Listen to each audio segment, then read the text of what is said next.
alguns anos eu trabalhava em uma empresa e fazíamos muitos treinamentos, eventos e consultorias. Um dia de um desses eventos para o conselho, que se reuniria na tarde, guardem essa informação, eu cheguei super cedo na empresa para antecipar algumas demandas e, por alguma falha de comunicação, que até hoje eu não sei qual, o consultor contratado estava na porta da empresa às 7h30 da manhã. Eu fiquei em choque, porque eu sabia que essa palestra, né, só seria na tarde daquele dia. Recebi o consultor, coloquei no auditório, ofereci um café, enfim, precisava ganhar tempo. Saí do auditório, o superintendente, na época da empresa, teve a mesma ideia que eu de antecipar demandas, me chamou com o dedinho e me questionou: o que esse cara está fazendo aqui essa hora? Eu, sem saber muito bem o que responder, né, expliquei para ele que eu estava tentando entender o que tinha acontecido, qual tinha sido essa falha da comunicação e o motivo daquele consultor estar lá logo cedo, né. Então, como vocês já sabem, o evento era na tarde. Desci as escadas, corri para ligar para minha par na época, que era responsável pelos treinamentos, para tentar achar uma explicação plausível do que tinha acontecido. Enfim, ela chegou, nos desesperamos e não tinha jeito. A gente tinha que despachar o consultor, né? Logo na sequência, o ramal da minha mesa toca. E o superintendente me manda subir na sala dele. Para minha surpresa, ele explicou, muito tranquilo, que o palestrante falou para o palestrante que era só na tarde, que tinha havido um problema aí nas agendas. Mandou ele voltar em seguida, mandou ele voltar após o almoço e tinha ficado tudo bem. Quando eu pensei que poderia respirar aliviada, ele falou: sorte que tu é bonitinha. Agora vai ter que fazer um agrado para ele para consertar esse erro. Ele disse que quer um almoço. Me senti um lixo, obviamente, mas não falei nada e saí da sala. Isso tem nome e se chama assédio. Estamos em março, momento onde as discussões sobre a situação da mulher no mercado de trabalho, nas suas casas, suas dores, suas demandas se intensificam. Assédio, violência, desrespeito, somos subestimadas o tempo inteiro, né? Então, eu sei que você deve estar se perguntando, por que a gente ainda tem que falar sobre isso? Eu abri essa conversa com um relato meu, pessoal, de uma situação vivida, do que a gente apelidou de confessionário, né? Onde tantas outras mulheres compartilharam gentilmente histórias e situações que elas já viveram, mas que a gente sabe que muitas ainda vivem. Eu sou a Joyce, gerente de comunicação no BWG. E eu sou a Caroline, sou coordenadora de marketing do BWG. E participam com a gente da conversa a Marjana Antunes, a Cíntia Miguel, Poliana Correia e, para dar um reforço aí nas questões jurídicas, a advogada Gislene Gomes Paz. Depois dessa introdução da Joyce com esse relato vulnerável, a gente traz alguns dados aqui na tela para contextualizar o nosso podcast, videocast. E a gente traz alguns dados aqui que são alguns recortes que a gente tem sobre mulheres no Brasil.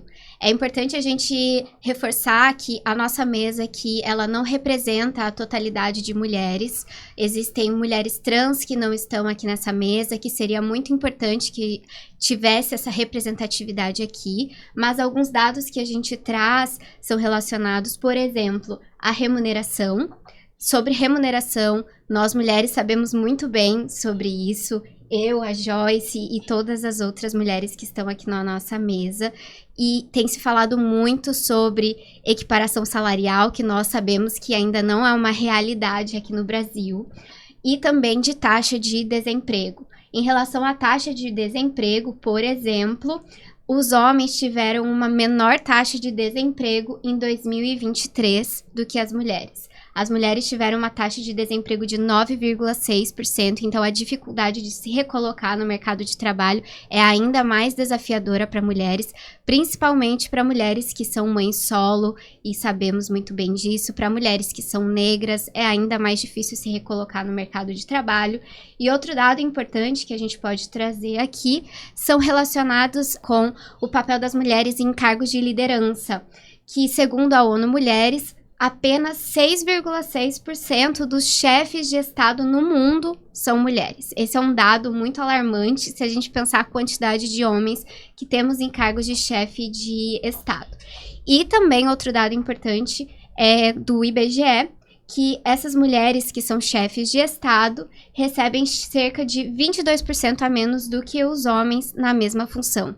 E isso se equivale a qualquer outro cargo que a gente tenha no mercado de trabalho. As mulheres recebem menos e os dados estão aí para nos mostrar isso. São dados bem preocupantes para que a gente possa conversar aqui na mesa. Isso sem falar de violência psicológica, de defasagem salarial quando são pares e outras questões de mulheres que são mães solo e que também têm a carga de cuidado dentro de casa e também no trabalho, que fazem 3 turnos, às vezes 4 turnos, 24 horas de trabalho por dia dedicados ao trabalho fora de casa e ao cuidado com a família. A gente vai falar muito sobre isso nessa conversa, né? Então, alguns blocos aí, a gente vai falar sobre sobrecarga feminina, esses múltiplos papéis que a Carol trouxe. Mas agora eu queria, já, a abertura aí do nosso debate, falar um pouquinho sobre ambiente corporativo. Então, naturalmente, a gente tem que conversar sobre, ter essas conversas difíceis, né? Então, por que eu tenho pessoas no mesmo cargo e uma ganha mais do que a outra? Por que eu tenho pessoas que... divergência de cargos e salários, né? Coordenadores homens que ganham o mesmo que gerentes mulheres, por exemplo. Então, são questões importantes. E eu queria trazer um dado sobre diversidade, que segundo alguns estudos de 2018, fonte aqui na tela, as empresas que investem em diversidade étnica têm 33% mais chances de alcançar o sucesso, enquanto aquelas com diversidade de gênero são 21% mais lucrativas, tá? Esse estudo é de 2018, mas eu fico pensando que se em 2018 já se dizia que empresas que investem em diversidade são mais lucrativas, por que em 2024 a gente ainda se depara com dados muito cretinos na situação das mulheres, né? Então, fica esse questionamento, eu queria trocar um pouquinho com a mesa, né? Então, por que não investir em diversidade? Exatamente, se me permitem, então, gente, sou Poliana Corrêa, fiquem muito à vontade de me chamar de Poli aqui durante a nossa conversa.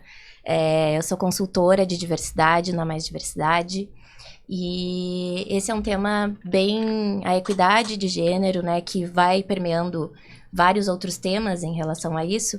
E quando a gente fala de equidade de gênero, a gente está falando, né, de uma equidade de respeito, de atribuições, de reconhecimento, né? E isso vai perpassar, obviamente, por uma equidade salarial, por uma equidade em distribuição de tarefas domésticas, por uma equidade em cuidados com o próprio filho, né? Você comentou antes, né, sobre a carga das mães solos, né? Mas muitas mães casadas que têm os seus pares aí estão ali, né, suando, tendo que fazer tudo, chegar em casa, lavar roupa e botar a criança no banho e não sei o quê, porque, né, muitos homens ainda continuam, né, nessa figura de o provedor, né, porque não raro é o homem que ganha mais dentro de casa, né, e quantos problemas a gente já não ouviu de homens que não souberam lidar com mulheres que ganhavam mais dentro de casa, isso também é uma questão.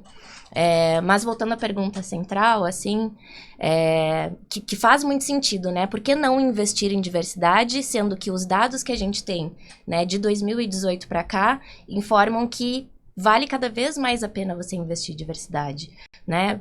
Quando a gente tem um grupo homogêneo, né, uma camada parecida, onde todas as pessoas têm o mesmo repertório, estudaram nos mesmos lugares, fizeram as mesmas viagens e tudo mais, qual é o potencial criativo dessas pessoas? Qual é o potencial de inovação dessas pessoas? Né? E a partir do momento que a gente tem um time diverso, que a gente tem pessoas que passam, só por serem quem são, diferentes experiências de vida, diferentes atravessamentos de vida, isso obviamente vai trazer outras questões, vai trazer outras ideias, vai trazer outras possibilidades, né? Então, tem muitos caminhos para se fazer isso, né? Eu acho que tenho certeza que temos muitos atravessamentos, né? Muitos ismos na nossa sociedade, né? Machismo, racismo, capacitismo e por aí vai.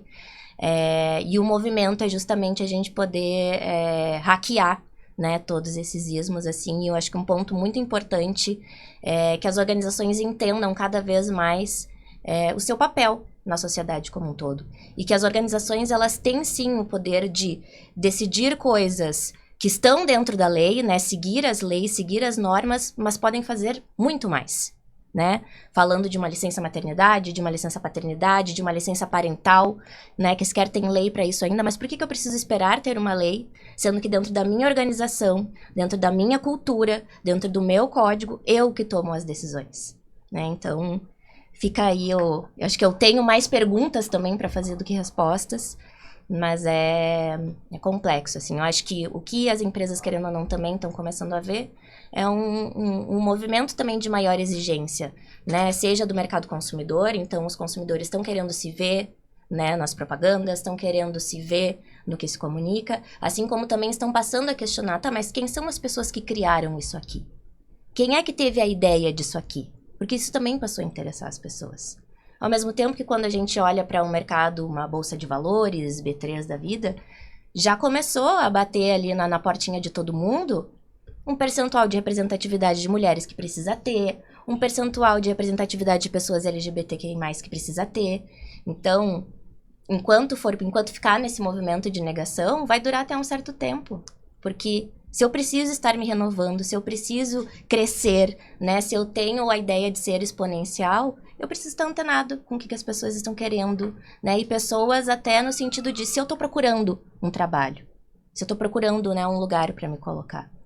Para mim, me interessa muito, eu sei que como para muitas pessoas, se tem um comitê de diversidade, né? Quais são os benefícios? Eu sou mãe, então vai me interessar muito, né? Se vai ter um auxílio creche, enfim, se eu tenho flexibilidade na modalidade de trabalho e por aí vai, assim. Então, ter essa consciência é muito, muito importante.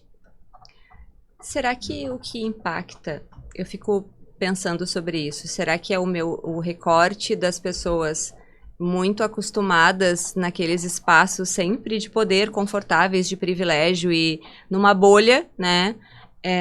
Ou se seria, por um outro lado, uma ameaça de perda de espaço e poder por pessoas que eles consideram menores do que eles? Não sei. Eu acho que, complementando essa tua dúvida, Joyce, eu tenho um estudo da Cida Bento, que é o Pacto da Branquitude, um livro, né, que é excelente, assim, e que ela nos traz um questionamento muito, muito importante para essa conversa, assim. Ela diz que a gente fala muito da herança da escravidão nos prejuízos para a população negra, mas a gente fala muito pouco da herança da escravidão para os privilégios das pessoas brancas. A gente não fala sobre isso, né? Então, por quê? Que tem estudos mostrando que a diversidade poderia ser mais lucrativa e isso ainda não acontece. Porque existem estruturas que estão muito postas e que precisam ser mudadas. Mas para que essas estruturas sejam mudadas, precisa de espaço, né? Precisa de espaço, precisa de oportunidade, precisa de pessoas que vão adentrar em mercados, adentrar em profissões que ainda não tiveram acesso, né? Que ainda não tiveram a oportunidade de alcançar. Se a gente for falar, por exemplo, dos espaços que as pessoas negras ocupam hoje, a gente já tem um aumento de pessoas negras em posições de liderança, né? De 2016 a 2021, se eu não me engano, já teve um aumento. Mas quando uma pessoa negra entra num cargo mais júnior, a chance dela receber uma promoção é 37% menor do que uma pessoa branca, né? Então, assim, a gente está falando aqui de visualizar essas pessoas, visualizar essas oportunidades, visualizar esses acessos a partir de dados, né? Não são pensamentos que a gente está só jogando aqui são dados, está posto. O que as empresas podem fazer para mudar esses dados? Qual é o compromisso que a gente precisa assumir para mudar essa realidade? Porque não tem como a gente ter mudança se não houver compromisso. E aí a gente está falando aqui, claro, do setor corporativo, mas a gente pode falar da sociedade como um todo. Porque isso precisa da participação da sociedade, das empresas e do poder público. né? A Poli trouxe uma coisa interessante, né? Que é da gente pensar, precisa esperar uma lei acontecer para a gente mudar alguma coisa? Não precisa, né? As empresas de fato não precisam, as pessoas trabalham. Todas as pessoas, né, adultas precisam trabalhar, estão dentro de uma empresa. E as empresas têm a possibilidade de mudar um pouco algumas realidades, né? Mudar pelo menos a realidade daquelas pessoas que estão ali atuando. Então, acho que é uma coisa também da gente pensar em como movimentar, como dar essa sacudida para que a gente tenha essa mudança acontecendo de fato. Perfeita colocação. Eu queria fazer um complemento ao que você trouxe. Eu acho que é importante, né, quando a gente fala de mulheres no mercado de trabalho, né, o grande debate dentro das empresas é, quantas mulheres temos na nossa equipe, né? Qual é a diferença de número de mulheres e homens? Mas a gente não para, né, para pensar, por exemplo, você que está nos ouvindo, né, quantas mulheres negras tem na sua empresa em cargos de liderança. E cargos de liderança realmente não só coordenadoras, mas cargos de alta liderança. Quantas mulheres CEOs nós vemos por aí? Mulheres negras, quantas mulheres negras nós vemos por aí? Porque outro dia eu vi um post no LinkedIn. Pense em uma pessoa que é CEO, quem vem na sua mente? A gente ainda tem, né, intrínseco dentro da gente, esse machismo estrutural de pensar em um homem CEO, por exemplo, mas a gente precisa parar para refletir quantas mulheres e mulheres negras, não é só sobre diversidade de gênero, é sobre diversidade racial, quantas mulheres negras existem em cargos de liderança na sua empresa? Olha para o lado e conta que você vai se surpreender. Além disso, né, eu acho que a questão de quantas mulheres estão atrasando os planos de serem mães, congelando óvulos, porque elas têm total ciência de que assegurar um cargo de gestão por 6 meses, né, quando tem sorte com 6 meses, né, porque é 4 meses geralmente, né, praticado e mais um ali de férias. E essa situação é massacrante, né? Então, porque essa semana a gente ainda fez uma reunião de pauta e a gente levantou uma pauta da Veja sobre o quanto filhos trazem dano para a carreira das mulheres. Então, assim, e o quanto isso é terrível. Eu não sou mãe, não tenho planos de ser mãe, mas eu fico pensando para uma mulher que tem que fazer essa escolha, né? Porque ou você escolhe ascender na carreira, ainda tendo que lidar com 1001 situações, só que quando você tem filho, você vai ser retirada do mercado, você fica obsoleta, porque você não pode segurar um cargo de gestão por 5 meses. E aí me faz refletir de novo sobre essas questões das estruturas de poder, né? Então, será que segurar esta vaga é impossível ou isso ameaça alguém que sempre esteve lá no seu espaço de conforto e de ordem, né? Olha, Joyce, tem muita coisa aí pra gente conversar. Acho que nossa abertura aqui traz muitas necessidades, assim, de reflexão, né? Eu trabalho como jornalista há mais de 20 anos com o mundo corporativo, assim, né? É a minha opção dentro do jornalismo. E a gente vê que tem uma questão cultural muito forte, né, das empresas em querer fazer processos de mudança como um todo, né? E aí, quando tu vai mexer com um item como diversidade, assim, mesmo empresas que já deram um passo uma série de outros processos de gestão, de planejamento, de cocriação, de, né, horizontalidade em termos de cargos e salários, mas o quanto que isso é delicado, né? E às vezes elas não querem colocar esse assunto na mesa porque vai mexer com a forma como as pessoas vão manifestar suas opiniões, os seus afetos, os seus desejos ou as suas agressões diante de um mundo que está mudando, um mundo que está diverso. Então, eu acho que tem uma oportunidade muito bacana para as empresas quando vocês trazem aqui a questão desse papel, de trazer essa discussão para a mesa, que a gente vem vendo em pesquisas, né? Delman traz pesquisas anuais aí que a gente vê que cada vez mais as pessoas, os funcionários, acreditam no que a empresa está dizendo, né? Porque a gente está hoje num momento onde a gente desconfia do governo, a gente desconfia, né, das polaridades que existem, a gente desconfia de outras estruturas dos próprios colegas, né, jornalistas, da imprensa, se é verdade, se não é, fake news.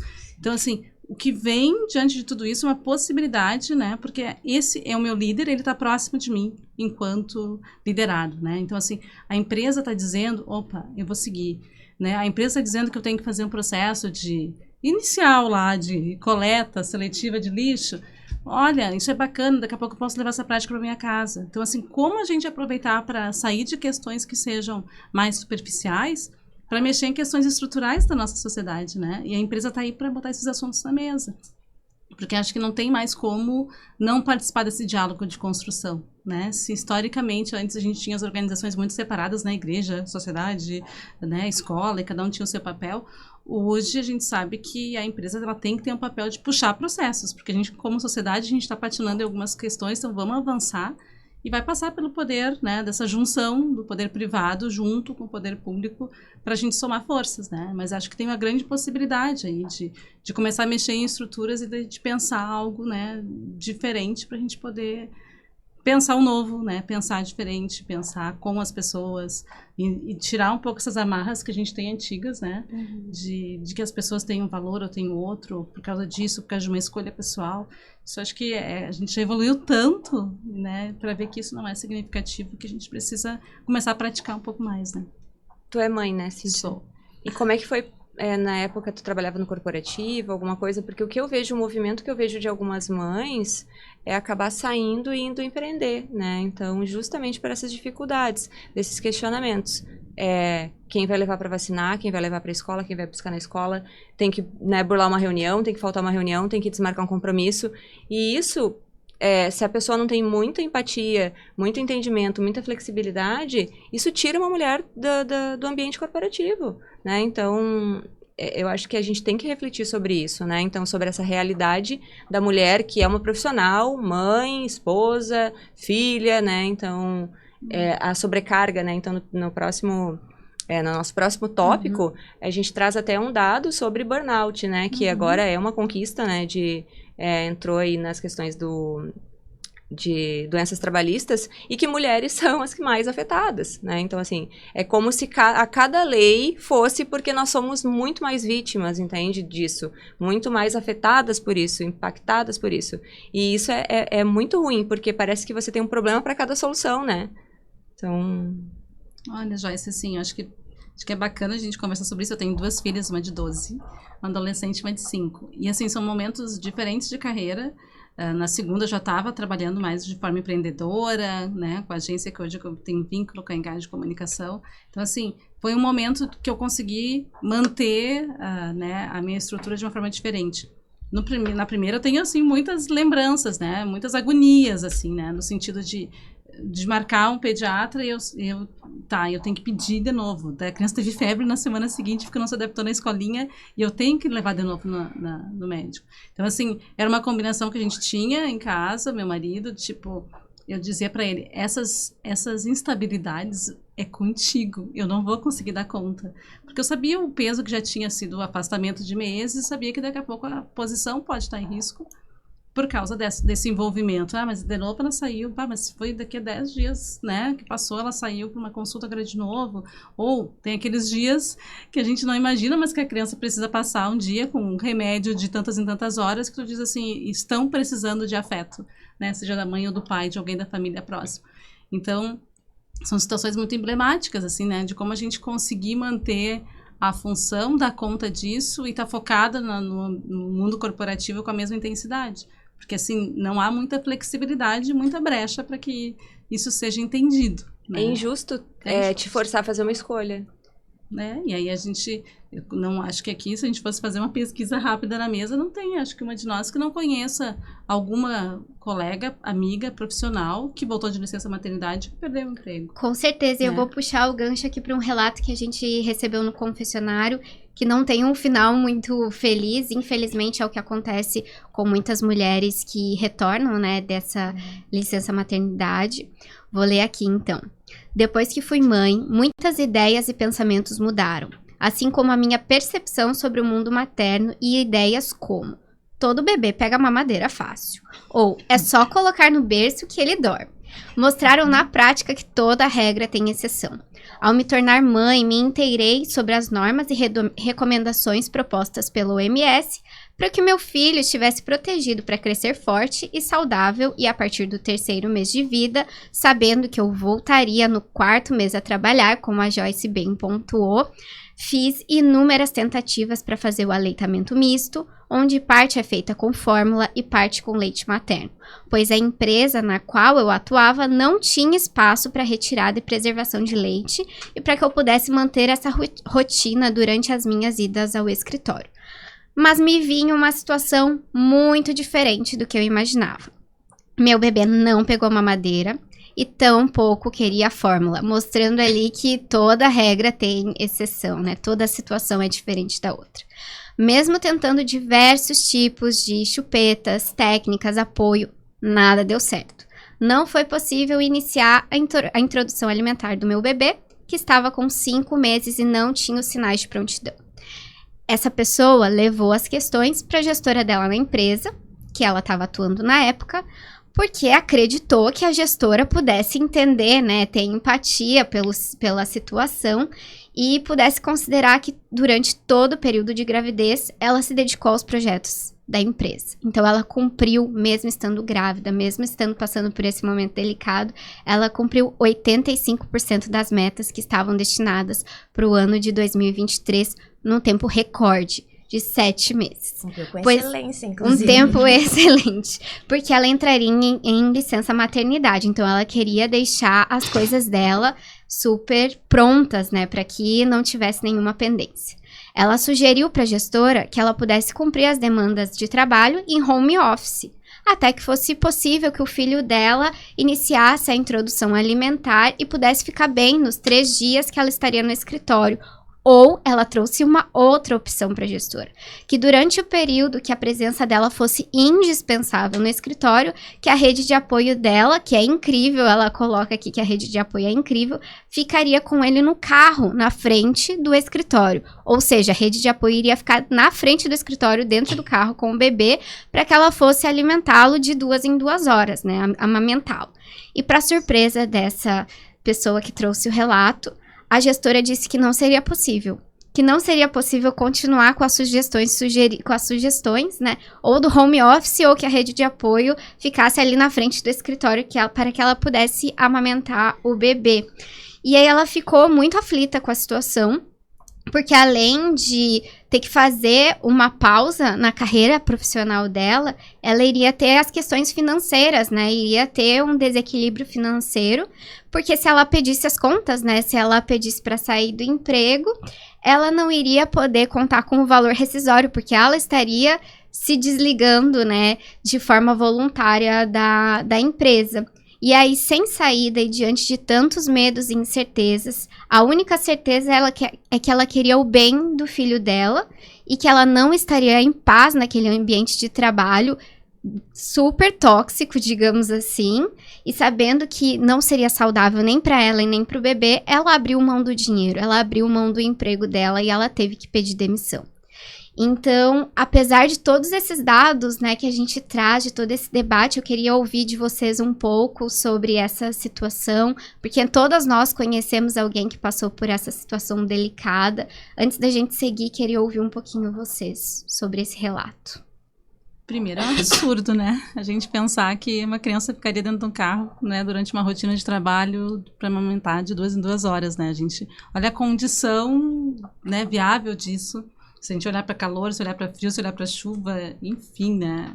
Mas, enfim, ela cria uma solução, né? Eu acho que, como mãe, a gente quer achar o melhor, quer poder atender, e aí tu tá numa fase que a criança precisa daquela necessidade básica, né? Ela precisa dormir bem, ela precisa se alimentar. Então, é isso, né? Para ter aquele conforto e aquele... E aí, eu acho que a gente precisa pensar muito sobre esse lugar, assim, né? Desse acolhimento que precisa ocorrer pela parte de gestão de pessoas para essas mulheres, né? Eu passei por situações onde me questionaram sobre a minha rede de apoio, né? Quando eu estava fazendo um processo de seleção para uma empresa grande, e eu tenho certeza que eu não fiquei... Sabe quando a gente tem absolutas... Cai a ficha, assim, eu saí de lá e digo, eu não vou ficar, né, para final dessa vaga. Segura, Cíntia, segura que a gente ainda vai falar assim, sobre isso. Vamos falar sobre isso. Aí, na sequência, mas a gente vai daí falar eu sobre conto isso. um pouquinho mais desse caso para vocês, mas eu acho que é um tema que a gente precisa, assim, colocar na pauta e não tem porquê, né? A gente, todos nós precisamos fazer com que o ciclo da vida continue, então é uma coisa tão natural e a gente precisa naturalizar isso dentro das organizações. Né? E não apenas a equipe de recursos humanos, eu acho que é importante, né, para que a equipe de recursos humanos tenha aliados ali nas lideranças, né? As lideranças precisam ter essa empatia de entender esse lugar, né, da maternidade, que já não é um lugar fácil, é um lugar de muita sobrecarga, e eu já vou puxar aqui esse outro assunto, né, dos dados que a gente acabou trazendo, e um dos dados tinha relação com burnout. A gente sabe muito bem que o burnout hoje é considerado uma doença do trabalho, entrou no ano passado no rol ali das listas de doenças do trabalho, então tem se falado cada vez mais sobre isso, mas a gente sabe pelas estatísticas que as mulheres são as mais afetadas pelo burnout, por essa sobrecarga mental, sobrecarga de exaustão física, e não apenas mental, física também, para lidar com trabalho, casa, filho e tantas outras responsabilidades que existem, né? E algo que a gente queria trazer aqui para a mesa é sobre tudo isso relacionado ao burnout e como o RH pode facilitar, não facilitar, mas auxiliar nesse processo, né, para evitar essas grandes taxas de burnout em mulheres. E a gente traz aqui, ó, vagas afirmativas, metas de equilibrar gênero em alta liderança, e projetos de lei também são importantes, mas o que as empresas podem fazer, que vocês têm visto também, né, têm debatido, como as empresas podem trabalhar esse assunto, não apenas em março, né, não apenas no dia 8, mas ao longo do ano inteiro. Eu acho que uma coisa importante e que me chamou a atenção quando eu recebi esse relato do confessionário, a Poli trouxe bem no início, tu falou da flexibilidade, né, das questões. Quando eu recebi esse relato, eu editei ele um pouquinho, ele ficou longo, mas teve ali a questão que ela teve que devolver parte de um bônus que ela já tinha recebido por resultados, porque ela pediu demissão. E aí eu fiquei reflexiva sobre, assim, a empresa... A gente fala, né, às vezes, eu fui desligada no retorno da licença maternidade. Horrível, mas melhor, melhor nesse caso, né? Então, assim, porque ela se viu tão num impasse de fazer aquela escolha que eu falei um pouquinho antes, né? Então, assim, não é justo, né, obrigar as mulheres a fazerem essa escolha, né? Ela não viu um movimento da empresa para resolver essa situação. Então a gente vai te desligar, porque é a nossa cultura, enfim. Você sai com aporte, né? Sai com suporte. Não, então, assim, ficou como se ficasse, né? Talvez para não ter a crítica de, retornou de licença e demitiram, praticamente obrigaram ela a pedir demissão, né? Sim. Tava pensando muito na tríade, né, indivíduo, organizações e sociedade, assim, que é um pouco do que a gente fala lá na Mais, e o quanto, de fato, né, a gente tem, né, os times de RH, ou gente de gestão, ou time de engajamento, né, porque agora tem vários outros termos, né, até para não pensar as pessoas como recurso, né, e sim como algo, né, parte integrante ali daquela roda, enfim. E a gente ouve muito, né, falar que para criar uma criança a gente precisa de uma comunidade, né? E as empresas precisam se entender também como parte dessa comunidade, né? Então, pensar, né, as lideranças que elas estudem e saibam cada vez mais o que é ser uma liderança inclusiva, né? E se letrar sobre alguns temas, né? Eu, quando estava à frente, né, era a head de pessoas em outra organização que eu trabalhava, eu, até então, não era mãe, mas fiz um trabalho, assim, muito, muito pessoal, assim, de me aprofundar no tema de maternidade, sabe? Para que eu justamente não caísse nos vieses de daqui a pouco pré-julgando uma mãe, porque ela, nossa, uma semana passada ela já teve que sair mais cedo, e essa semana agora a criança tá doente de novo. E, gente, agora, né, não só porque agora eu tenho uma filha e entendo isso, mas também já me relaciono, mas isso realmente acontece, né, e tá fora do controle, né, então... Poder entender esses pontos, criar situações, né? Seja flexibilizar um modelo de trabalho, né? As mães lactantes, né?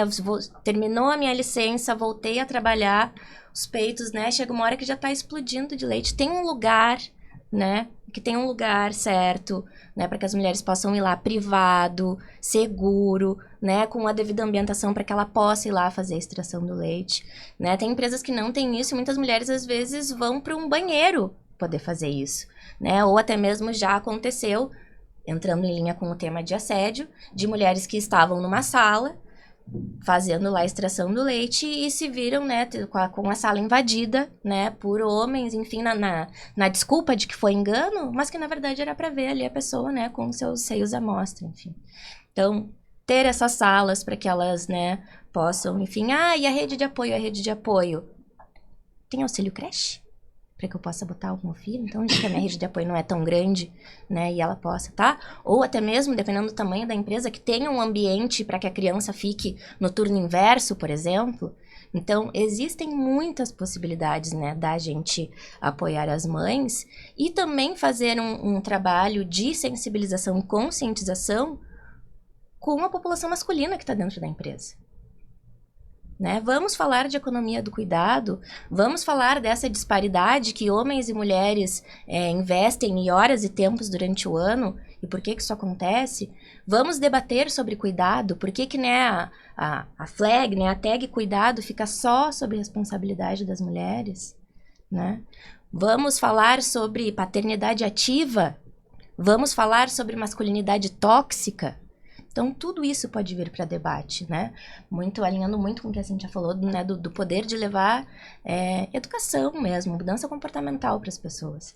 Então, né? Para além de trazer condições só para as mulheres, né? Que a gente também trabalhe essas mudanças com os homens também, né? Ter uma licença paternidade, né? Estendida, que ainda, né? A licença paternidade estendida são 20 dias, né? E pasmem. Tem empresas que têm a licença paternidade estendida e homens que não tiram toda essa licença porque ficam com receio de que ao final desses 20 dias, que às vezes eles emendam com mais um dia de férias, mas quando eu voltar eu vou ser demitido. Imagina pensar isso depois de 6 meses, 5 meses. Né? Então, fazer esses trabalhos e trazer a conscientização de por que a empresa está provocando aquilo, por que isso é importante, né? Já ir desconstruindo esses vieses todos que a gente tem. Assim. O ideal seria se a gente pudesse pensar, né? Eu trabalhei com uma empresa que foi muito bacana acompanhar o processo deles de organização da licença paternidade, né? Para qualquer tipo de adoção, para qualquer tipo de paternidade, adoção, enfim. E aí equiparando os períodos, né, de 6 meses. E como quando tu institucionaliza esse processo, isso vira meio mágico, assim, né?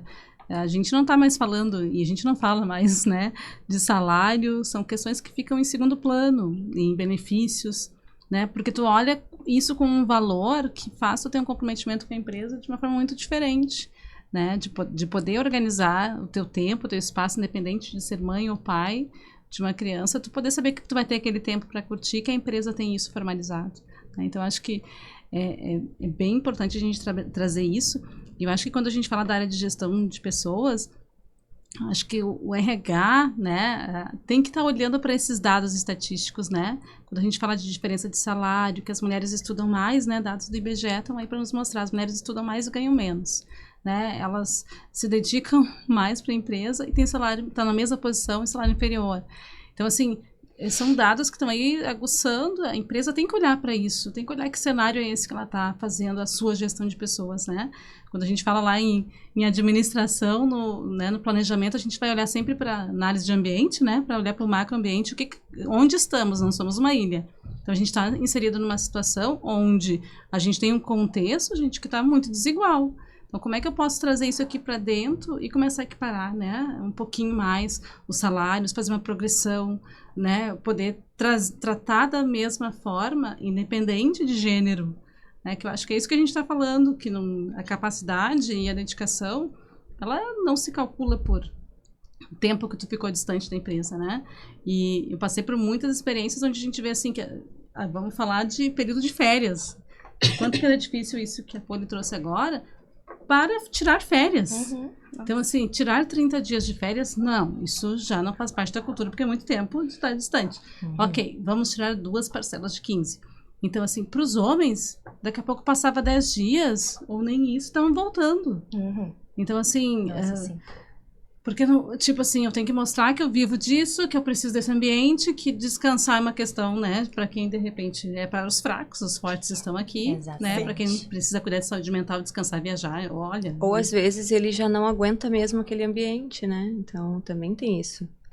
Ele já não quer mais ficar ali, né? Então, tendo que brincar com os filhos e dar atenção pros filhos e cuidar de algumas coisas da casa, retirar o lixo, enfim, passear com o cachorro, nossa, né? Então, se é pra cumprir... Melhor voltar. Não, se é pra cumprir, tarefa, trabalhar, eu vou trabalhar na empresa, né? Então, também tem isso, né? E aí, a gente vai entrar depois nessa questão da sobrecarga feminina, né? Que os homens não tem muito a cultura, né? Do cuidado, da parceria, né? Então... Só queria fazer um complemento aí, né? Que eu tô aqui não sendo mãe, né? E aí pensando no que eu poderia contribuir nessa conversa, né? Eu sou filha de 2 funcionários públicos. Minha mãe é professora, meu pai é carteiro, aposentado já. E aí eu tava conversando com a minha mãe, assim, sobre essa experiência, né? Da maternidade. E aí eu acho que tem esse grande receio para todas as mulheres, que é... E depois da licença maternidade, quando eu voltar, será que eu vou me manter? Nananã. Tem essa preocupação, né? Mas a minha mãe é servidora pública, né? Há muito tempo. E aí a gente pensa, então, esse receio, pelo menos, ela não vai ter, né? Porque o trabalho dela tá garantido. E não foi isso que aconteceu quando eu nasci, por exemplo, né? Ela era professora numa escola que era muito distante da nossa casa, né? Que não tinha condição de ter uma bebê pequena em casa e ela voltar para aquela escola.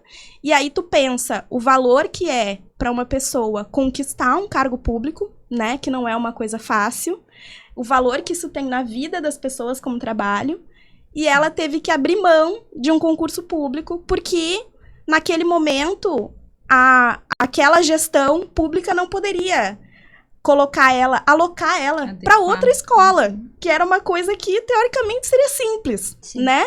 Botar ela em outra escola, para que ela não precisasse abrir mão desse cargo. E ela teve que fazer essa escolha sozinha, né? Então, acho que foi uma coisa que, quando eu tava conversando com ela e eu ouvi, eu disse, nossa, isso tem muito a ver, né? Agora, vocês contando com esse relato, tem muito a ver, porque um sinal de que parece que nenhuma de nós está salvo nessa situação, né? Em relação a como que as empresas podem acolher, né? Independente do setor onde elas estejam atuando, isso acaba inferindo também nessa questão da maternidade. Isso é uma coisa muito complexa, né? Eu acho que é muito importante a gente falar sobre isso, porque são dados que deveriam provocar mudanças, né? Então... quem não tem, né, um relato assim de... Também não sou mãe, né, mas a gente lida com pessoas, tem uma pessoa grávida na equipe agora, e mesmo ela tendo total segurança, sabendo, né, do nosso posicionamento, ela às vezes fala lá, às vezes eu fico pensando, né, se muda alguma coisa e eu vou ser demitida na volta da licença, né, então, e rola isso porque parece que tá na estrutura da mulher já, né, você vai se tornar... você não vai mais ser necessária se você se retirar desse ambiente. E isso também contribui, né, tirando do papel de mãe, né, nós que somos trabalhadoras, né, em cargos de liderança, ganhando menos do que os homens, tendo que lidar com assédio e desrespeito, tendo tudo isso, quase 25%, né, das trabalhadoras brasileiras se sentindo angustiadas e ansiosas com o volume de trabalho. A gente pega mais e mais e mais trabalho, porque a gente tem a síndrome da impostora, acha que vai ficar desnecessária por qualquer coisa, né? Então, isso é muito importante a gente refletir e falar sobre isso, né? Então, quebrar um pouco desse tabu. Aí a gente vai se aprofundar na sequência, né, nas questões de como o RH pode retomar o papel de agente de transformação, agente de mudança, provocar boas mudanças, mas hoje a gente vê a maioria dos RHs muito passivos, né? Então, assim, eu cumpro ordens, eu cumpro tarefas, eu fecho vagas, né? Então, assim, a gente voltou a uma questão passada, sendo que é necessário que o RH assuma um papel de fato de um mediador, né, de mudanças na empresa. Hoje a gente vê um RH para se manter, às vezes, no trabalho, ou alguma coisa assim, muito passivo, né, muito inerte. E aí os absurdos vão ficando normalizados, né. Então, eu acho que sim, a gente tem vários avanços, né, a questão da lei, né, do assédio, burnout como... uma questão aí, doenças do trabalho, vagas afirmativas, né? Então, algumas empresas aí também equiparando as licenças, mas eu ainda penso muito em como as empresas podem ser aliadas desses temas, né? Dessas pautas de equidade, dessas questões de flexibilidade com as mulheres que estão sobrecarregadas, que a Carol vai trazer depois um relato, né? Então, desses múltiplos papéis, né? Então, eu queria que a gente começasse a falar, mas depois a gente vai se aprofundar um pouquinho nesse comportamento, né? Dessas pessoas, das áreas de pessoas. Com certeza, e um discurso verdadeiro, né? Porque não adianta fazer uma campanha bonita de endomarketing no mês de março e não ter políticas de diversidade e de inclusão voltada para mulheres, né? Voltada para mães, voltada para mulheres negras.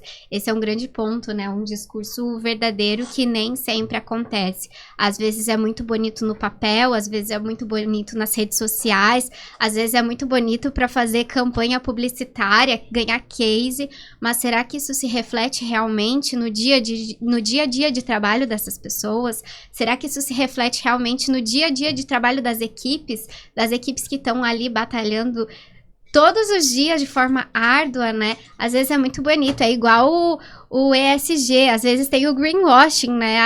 Será que é verdade realmente esse discurso das empresas? Ou será que é apenas uma campanha para o dia 8 de março?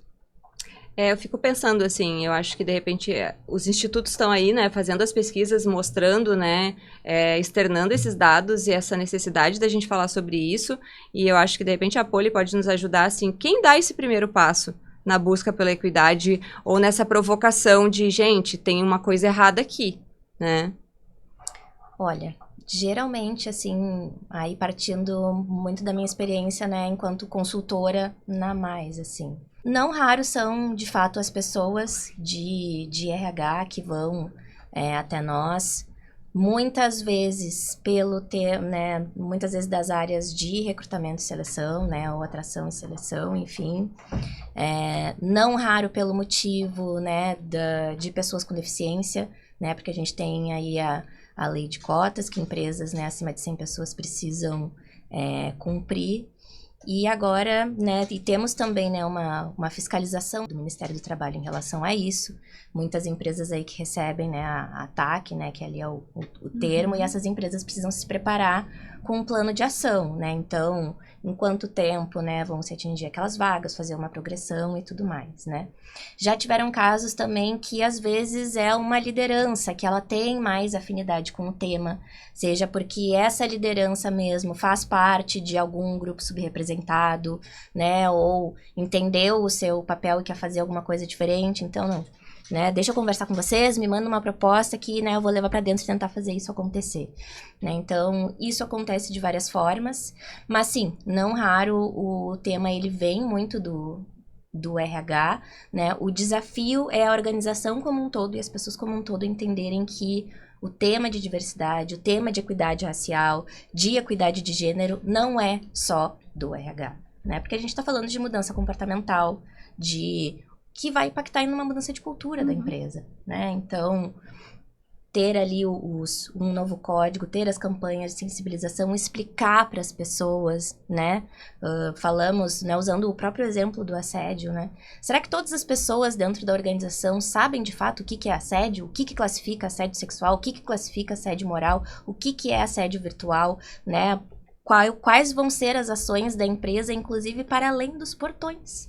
Né? Porque as pessoas saem dali da empresa, mas continuam sendo funcionárias, né, da organização. Então, se daqui a pouco está acontecendo algum assédio virtual ou coisas nesse sentido, é importante sensibilizar as pessoas. E quanto mais a gente sensibiliza as pessoas sobre esses temas, seja, né, sobre equidade de gênero, né, trazer para as mulheres, né, o que significa, o que é um mansplaining, o que é o man-interrupting, todos esses termos, né, super inglesados, nada acessíveis, mas que quando a gente começa a trazer exemplos da vida real, a gente começa a ver as mulheres perdendo o brilho, né, porque, tipo, eu já passei por isso. É raro, mas acontece muito. Exatamente, é raro, mas acontece muito. Né, trazer sensibilizações, né, que as pessoas entendam o que são microagressões, né, de diferentes formas, né, porque tem as microagressões que vão estar relacionadas a questões raciais, a questões de orientação sexual, né, identidade de gênero e por aí vai, e o quanto em paralelo a isso, é importante que se tenha de fato ali um canal de denúncia, que as pessoas que vão receber essas denúncias estejam preparadas né, sabendo desses temas, né, para que não seja conduzido da forma errada, daqui a pouco vira até uma crise dentro da empresa, que depois aí tem que, né, muitas vezes gritar e pedir ajuda por não saber exatamente como resolver, assim. Eu até inverti aqui a nossa próxima continuação da conversa, porque a gente ia acabar fugindo. Eu acho que a gente pode se aprofundar nessa questão corporativa, Cíntia, chegou a tua hora. Chegou a tua hora. Mas antes, um relato do confessionário. Quando voltei a procurar vagas na minha área, fazia muitos processos seletivos. Como estava com 39 anos, as perguntas que eu recebia eram sempre sobre filhos, se eu tinha, se eu pensava em ter, se eu estava segura da minha decisão. Quando eu respondia que não era meu plano ter filhos, que eu não mudaria de opinião, me perguntavam se eu não acho que posso mudar de ideia nos próximos anos e me arrepender. Né? Então, e começa um questionário enorme sobre o assunto. Mesmo eu declarando que escolhi não ser mãe, né? Isso é extremamente invasivo. Será que eles fazem essas perguntas aos homens? Eu acho que não. Né? Então, assim, esse foi o relato que mais apareceu no confessionário, né? Então, várias pessoas, várias mulheres, né? Então, eu também já fui questionada em grande empresa, né? Se tem filhos? Não. Pensa em ter? Não, porque... E eu lembro que a recrutadora na época ainda... Eu acho que ela se deu conta e ela falou assim, não, porque a gente aqui incentiva muito a ter filhos. É muito triste, né? Porque quando a gente estava organizando a pauta aqui para o podcast, eu também comentei com a Joyce que eu já tinha passado por isso, né? De perguntarem se eu queria ter filhos, se eu tinha filhos. Eu acho que isso é um posicionamento que... Primeiro que não é nem acho, né? Isso não deve ser perguntado em nenhum caso, porque não importa se você quer ter, se você tem, se você vai mudar de ideia, se você não vai mudar de ideia, isso não cabe ao recrutador, isso não cabe a ninguém, na verdade, só cabe à própria mulher que tá decidindo ali a vida dela, né? E além de tudo isso, vem essa pergunta. Será que perguntam isso para homens? Muito provavelmente não. Porque se você tem filhos, perguntam, com quem ficam os seus filhos? E se você não tem filhos, você tem vontade de ter filhos? Será que você não vai se arrepender? E vamos ouvir um pouquinho. E como se fosse um protocolo tradicional, né? Você nasceu para isso, né? Então, um relato que eu recebi também, que não veio aqui para pauta, foi de uma menina que ela, na entrevista com o diretor, ela já tinha passado pelo RH, ele perguntou se ela pensava em ter filhos, se ela tinha alguém, se ela não tinha, se ela era solteira, se ela era casada, e ela disse que não tinha ninguém, que não tinha planos, e enfim, não gostaria de casar, nem de ter filhos. E que ele soltou a seguinte frase, então se tu não tem ninguém, tu é de todo mundo? Então... E aí tu pensa assim, qual é o nível de senso que essa pessoa não tem de fazer esse tipo de comentário para uma pessoa que tu nunca viu na vida, sabe? Então, assim, como se fosse realmente um protocolo da mulher. Você tem que ser mãe para servir para a sociedade ou alguma coisa assim, mas quando você é mãe, você já não serve mais para o mercado de trabalho. Quando você é mãe, você não pode ter o seu espaço, né, para amamentar o seu filho, ou quem fica com os filhos, ou tem todos os questionamentos que vocês trouxeram. E eu acho que é importante, né, como a Joyce falou, não é o nosso lugar de fala, porque nem eu nem ela somos mães, e a gente queria abrir para vocês, né, que são mães, falarem um pouco sobre isso. Pois antes eu lembrava desse processo seletivo aí dessa empresa que eu participei e que eu saí da entrevista, né, com total clareza de que eu não seria selecionada, né, estavam entre 3 pessoas para a seleção da vaga, porque teve um momento da conversa, a conversa fluiu, né, sobre formação, experiência e tal, e daqui a pouco quando chegou na questão de maternidade, que eu estava muito resolvida em participar daquele processo, sabendo do que ele ia implicar, né, e contando com a rede de apoio, que não pode ser pequena, né, para dar conta das demandas do busca, leva e tudo mais.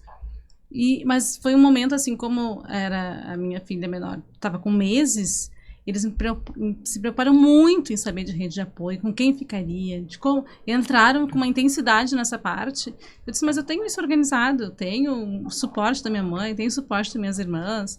Então, assim, isso é uma demanda que eu vou organizar, né? Mas como tinha uma assessoria direta para um executivo, e aí ela às vezes transitava por causa de viagens ou turno da noite, então eu saí de lá convicta, digo, não vai ser para mim, e não foi, com essa certeza de que foi o viés da maternidade, assim, porque nossa conversa girou 50% do tempo com a maternidade, com detalhamentos e tudo mais. E linkando um pouco com o que a Polly falava antes, dessa questão, assim, do papel dessa área de gestão, né? Eu acho que a área de RH, ela tem que sair da questão dessa gestão da operação, dos subsistemas ali de recursos humanos, né? Dessa questão do dia a dia, de dar conta de folha de pagamento e tudo mais, que são questões necessárias, com certeza, para a saúde da empresa e dos colaboradores. Mas o ideal seria a gente poder pensar num processo onde eu tivesse aquela pessoa que vem transitar num lugar mais estratégico para cuidar das pessoas, né? Que seja aquele psicólogo organizacional, que seja a pessoa pela cultura, que cuide de gente, aquele que tenha esse olhar para trazer a discussão das pessoas para o lado estratégico, que seja do lado do CEO, das gerências, né? Para cuidar disso, para que qualquer decisão, para qualquer impacto, para qualquer decisão de negócios, lançamento de produto, mas vamos pensar nas pessoas. Como é que isso vai impactar? Como é que isso vai ferir, né? Então, acho que esse lugar, a gente tem que transformar ele em termos de estratégia dentro das organizações, né? Para ele não ficar restrito a um encolhimento de uma operação que não representa tudo que a área de gestão de pessoas precisa ter dentro das organizações, né? Não existe organização de sucesso sem um time que seja de sucesso. E hoje a gente sabe que todas as evoluções que a gente vem falando de tecnologia, de inteligência artificial, de uma série de demandas que estão na nossa pauta, de mudança de comportamento do consumidor, não vai parar, né? A gente sabe que é um caminho sem fim. Então, assim, como a gente dá conta de acompanhar todas essas alterações, mudanças de cultura, de organizações, de comportamentos, né? Sendo que o que a gente tem de mais valioso nisso tudo vão ser as pessoas, né? A gente já tem aí pesquisas e dados falando, a gente vai evoluir muito tecnicamente aqui, mas lidar com as pessoas ainda vai ser o bem mais valioso, né? Pessoas que consigam, né, atender mudanças, que consigam se preparar para esse mundo que está em transformação. Então, assim, acho que é esse lugar que a gente precisa transformar dentro das empresas, assim, sair da operação, vislumbrando um lugar mais estratégico, né? É inevitável a gente pensar, né? Eu sempre questiono muito, porque a gente trabalha muito com a área de RH, eu já trabalhei muitos anos em RH, já errei muito nos protocolos de perguntas também. Eu já perguntei para mulheres, você é casada? Você tem filhos? Só que eu comecei a trabalhar em 2001, será que foi? Eu tinha 16 anos e eu recebi um checklist de entrevista de recrutamento e seleção. E aí eu penso assim, né? Em 2001 eu tinha 16 anos e tudo bem eu segui um protocolo, né? Como um robô para saber certas coisas das pessoas. Só que aí eu penso que isso ainda se pratica, né? Em 2018, 2019, 2020 e 2024, que a gente recebeu vários relatos aqui do confessionário. E eu acho que a gente pode aprofundar depois com o teu relato que vai vir sobre os vieses, né? Então, assim, a gente precisa falar sobre vieses inconscientes e conscientes. Mas eu provoquei a Polly, né, então, anteriormente, sobre quem dá esse pontapé inicial para provocar essas mudanças. Porque eu sempre penso que o RH é esse coração da empresa, né? Porque ele tem ali todo o histórico de pessoas que estão nessa organização, todos os históricos de liderança, os conflitos de salários, né? Então, assim, os privilégios que alguns têm e outros não. Então, eu acho que é inevitável, assim, a gente trazer essa questão, essa provocação para as áreas de RH, né? Então, porque trabalhar com pessoas, todos nós trabalhamos, né?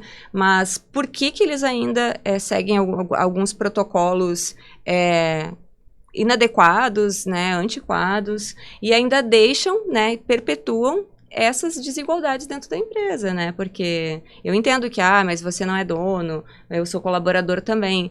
Tudo bem, mas faça a sua parte, questione, né? Levante as bandeiras para, né? Então, assim, busque apoio, né? Sim, então... sim.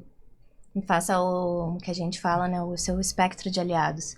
Porque, com certeza, dentro de outras áreas, dentro de outras lideranças, vão ter outras pessoas também interessadas, talvez, em ter um maior desenvolvimento das pessoas, perceber um maior engajamento das pessoas, né? Hoje, quando a gente fala de profissionais de RH, eles terem ali como seus indicadores qual é o nível de engajamento que as pessoas estão dentro da empresa, qual é o nível de segurança psicológica que as pessoas estão sentindo dentro da organização. Isso vai dizer muito sobre como as pessoas estão se sentindo, isso vai dizer muito sobre a saúde mental das pessoas que estão lá dentro, né? E as pessoas, né, quando a gente não tem uma saúde mental minimamente em dia, né? Porque o que é ter uma saúde mental em dia nos dias de hoje, né? Eu já não sei responder uma pergunta como essa. Mas, né, são para além dos indicadores, né, de quantas pessoas temos, quantas mulheres, quantos homens, quantos na liderança e tal, é também esses outros índices, essas outras métricas que também vão dar o tom de quais movimentos fazer, né? Hoje, quando a gente tem pessoas que se sentem pertencentes àquele lugar, se eu estou me sentindo parte, é porque eu estou me sentindo incluída. E para que uma pessoa se sinta incluída, e para diferentes pessoas se sintam incluídas, muitas ações, né? Várias ações precisam ser feitas, né? Mas trabalhar com diversidade demanda investimento, né? Sim, vai demandar um investimento. Mas você já parou para fazer o cálculo, talvez, de quanto que você está perdendo de crescer o seu negócio por não ter um time diverso? Você já parou para fazer o cálculo de 1 ano de atividades, de ações de diversidade? Se teve algum impacto ou não no turnover das pessoas dentro da organização? Sabe? Então, ter esse pensamento estratégico justamente para poder fazer essas conexões, né? Eu acho que na pandemia a gente falou muito sobre transformação digital, né? Dados são um novo petróleo e tudo mais. E sim, entendo que entender de dados, né? O People Analytics é super, super importante, é fundamental quando a gente está falando, né, de gestão de pessoas e tudo mais. Mas poder atrelar isso, né, ler esses dados, ter insights e ter ações a partir disso. Dados são como petróleo. Ai, não achei. Tá muito fundo. Exatamente. Dados sem análise não é nada. Não é E dados nada. sem ação, pior ainda. Exatamente, exatamente. E se vocês me permitem, assim, só pegando um último gancho de maternidade, enfim, porque eu sou mãe, mas falo de maternidade de um outro lugar, né? Eu não gestei a minha filha, né? Eu sou casada há 2 anos com a minha companheira. Quando a gente começou a namorar, enfim, a gente já se conhecia. E ela já tinha a nossa filha, né? Que é a Maria Flor. E moramos juntas, né? Somos uma família, né? E essa semana, não sei se vocês viram também, o STF, né? Saiu a decisão do STF sobre a situação, né, de casais, e aqui a gente está considerando também, né, outras, né, lógicas familiares, né, outras construções familiares, onde, né, ficou que a gestante fica com a licença maternidade, digamos assim, ou com a licença de 4 meses, e a outra mãe ficaria com o equivalente à licença paternidade, ou seja, né, os 20 dias ou 10 dias, assim.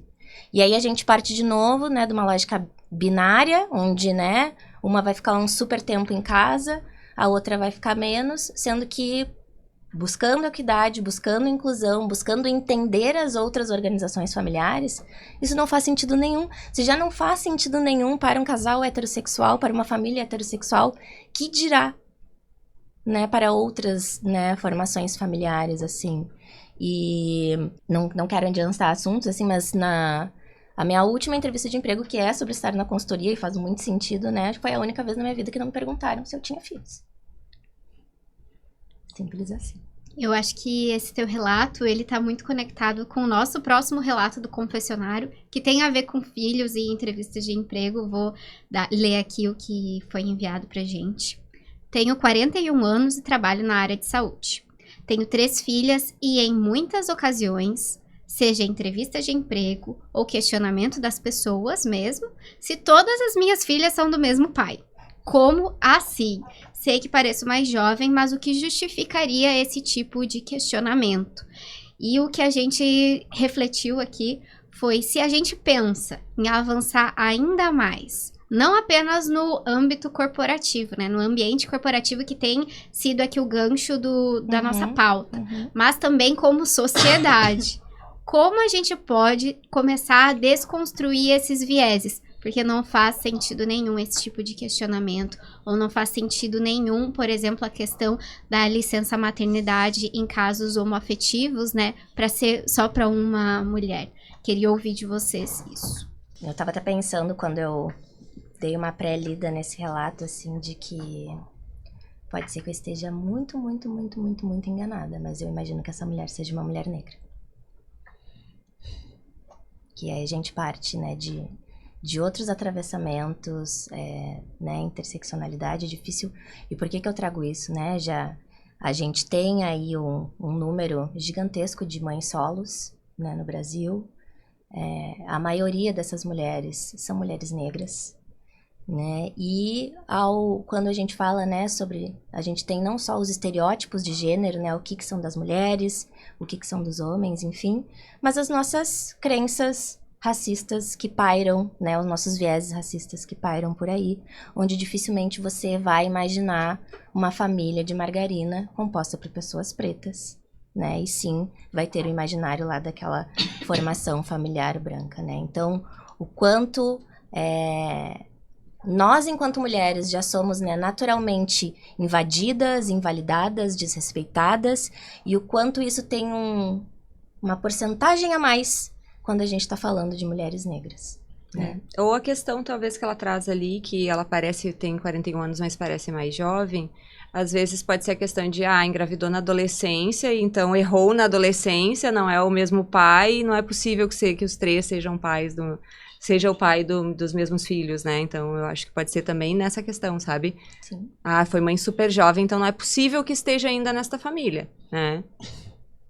Ou não é possível que venha se candidatar para um trabalho, né? Não, mas eu fico pensando como é que um entrevistador faz esse tipo de comentário de novo, sabe? Porque quando eu vejo aquele cara... né, que o diretor lá que pergunta se a menina é de todo mundo, é horrível, mas aí tu pensa assim, cara sem noção, né? Então não é alguém da área perguntando sobre isso. Então eu acho que é além, né, de desconstrução de viés, é reconhecer esse viés, né? Então, quando que eu percebo que eu tô colocando uma crença minha naquela seleção, sabe? E tô favorecendo essa desigualdade toda, esse desequilíbrio todo dentro da minha empresa. E não tô falando nada sobre isso. Exatamente. Que a gente fala de viés inconscientes e crenças limitantes, né? E é justamente essa recorrência de barreiras invisíveis, mas que estão ali na vida de muitas pessoas, né?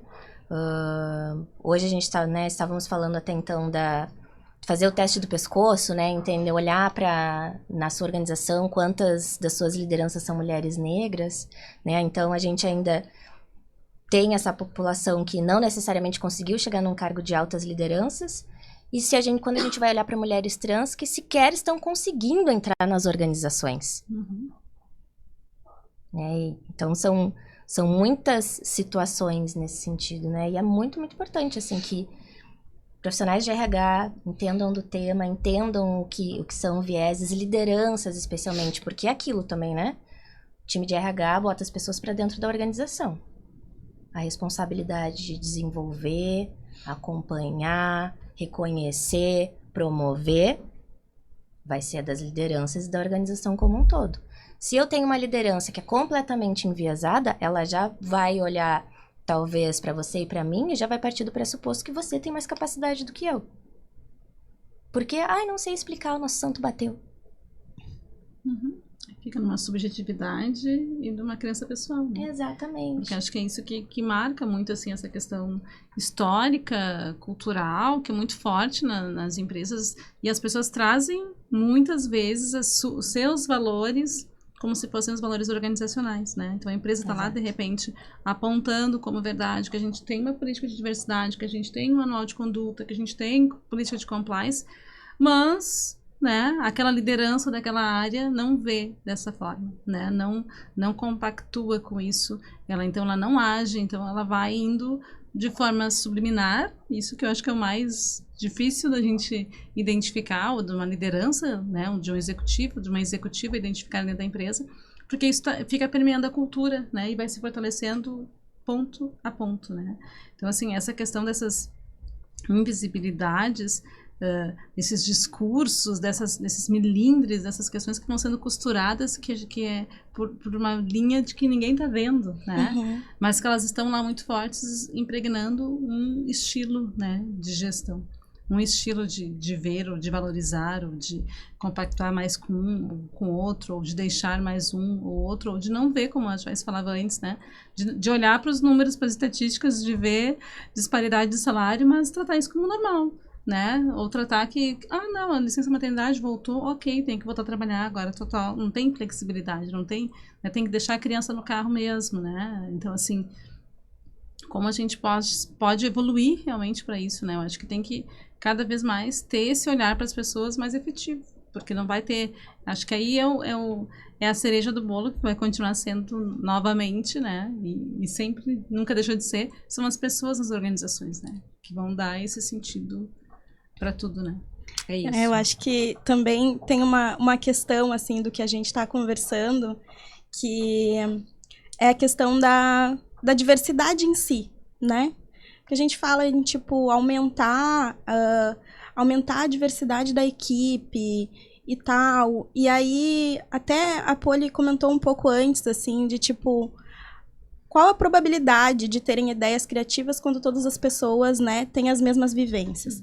Quando a gente tem um cenário onde a diversidade está florescendo, onde há espaço para a diversidade florescer, a gente também tem uma expansão do que é a consciência do coletivo, né? E eu acho que esse é um ponto muito importante que ele vai reverberar depois na cultura organizacional, né? Porque, claro, tem pessoas que têm vivência X, tem pessoas que têm vivência Y, né? E a partir dessas vivências é que tem esses vieses, né? É que esses vieses são construídos, né? Porque os nossos vieses são construídos pela sociedade como um todo, mas pelo contexto onde a gente está inserido, né? Então, quando a gente consegue expandir essa consciência dentro das equipes, a gente consegue também quebrar um pouco a lógica de um tipo só de viés, né?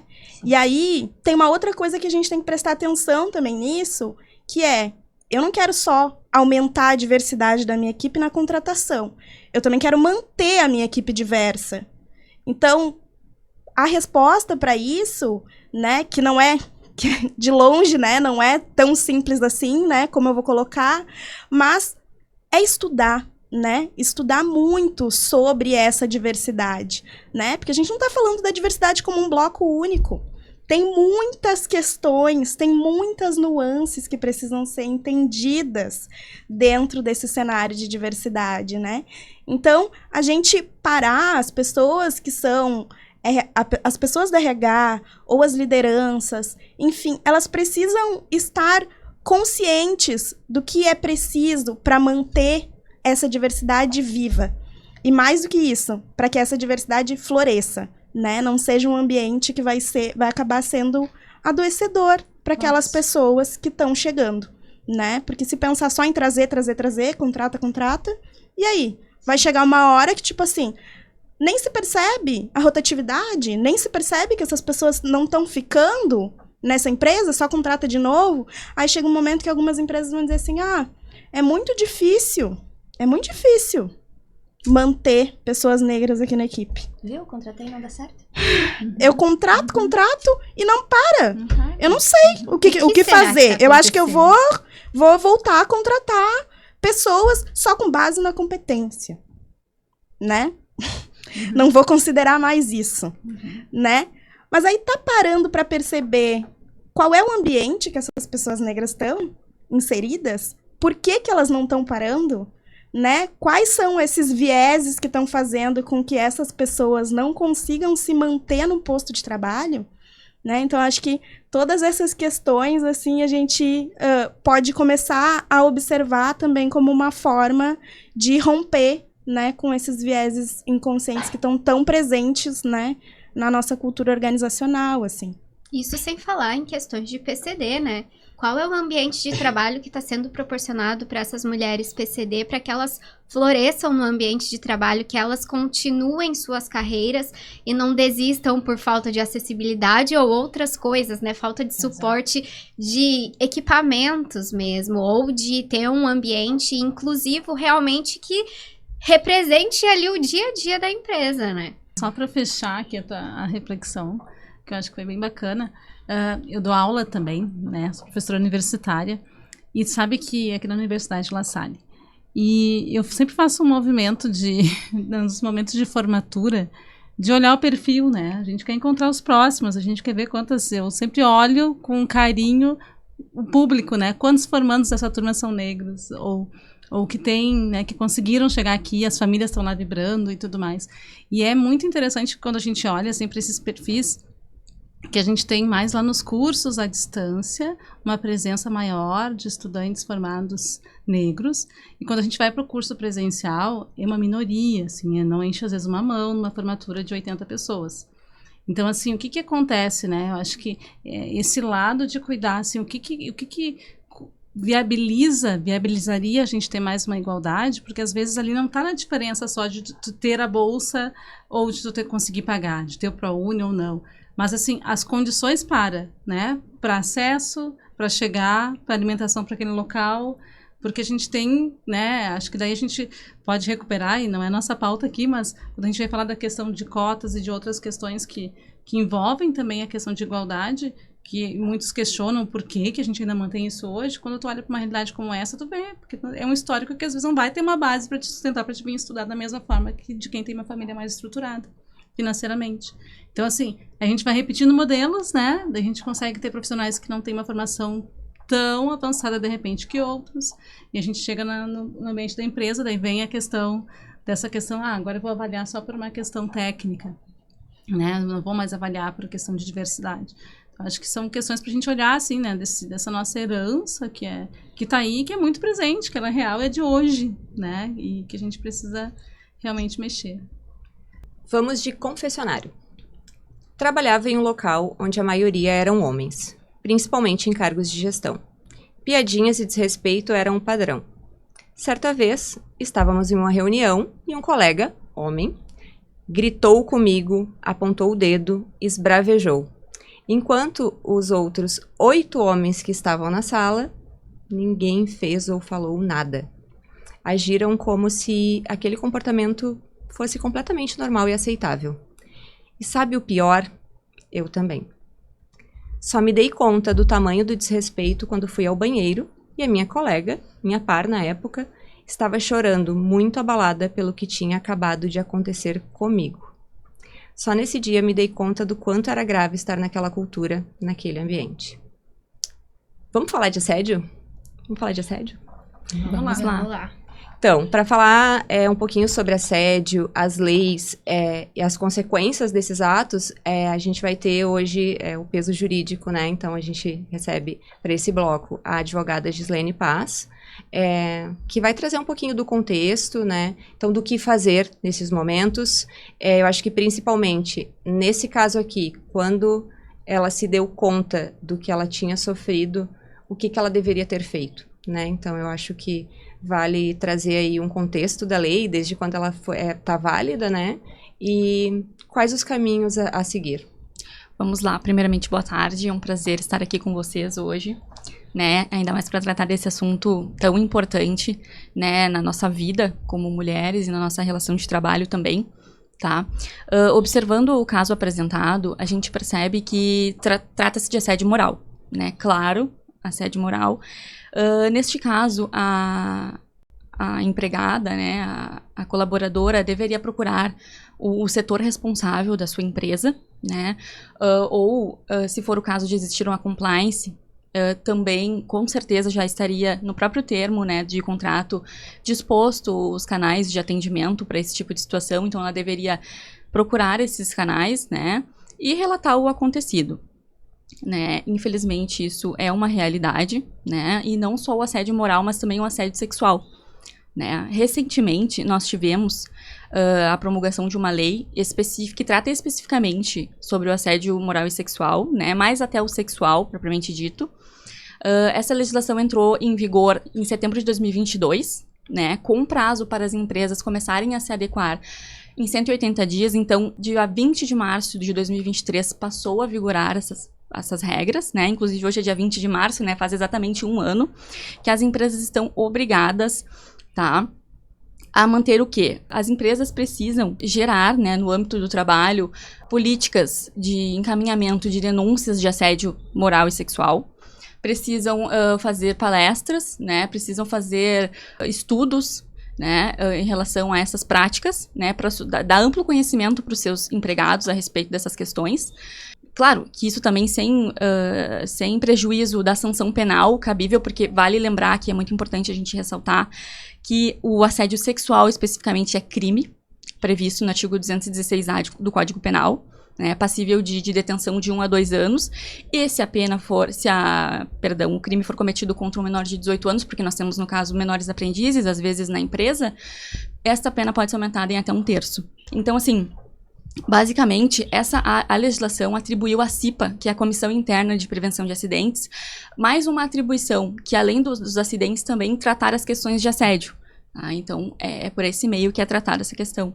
Então, essa empregada, né, deveria procurar, se for o caso, a comissão respectiva, né, ou se não houver CIPA, porque a CIPA ela só é necessária para empresas de 20 funcionários para cima. Então, se não houver CIPA no local, né, ou não houver compliance, como a gente havia falado, essa funcionária, ela deve buscar, sim, o setor de RH, ou o responsável por esse gestor, ou esse colega que que praticou esse assédio, né, para registrar essa queixa, essa denúncia, que pode ser anônima, inclusive ela não precisa, né, dar dados, assim, e ser apurado, né, a conduta dessa pessoa.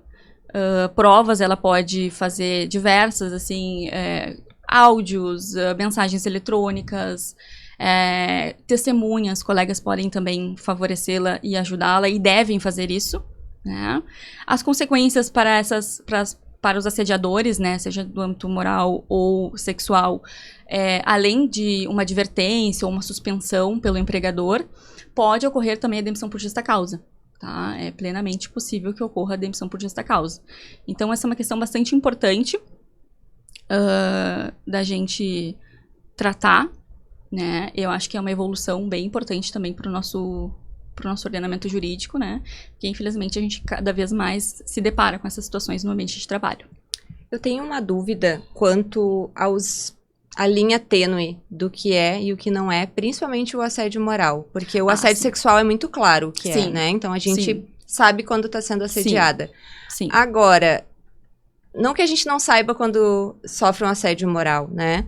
Mas qual o limite que o outro pode ir com alguém, né? Em alguma situação. Então, quando eu posso, de fato, registrar uma queixa por assédio moral? O assédio moral, ele é a conduta abusiva, né?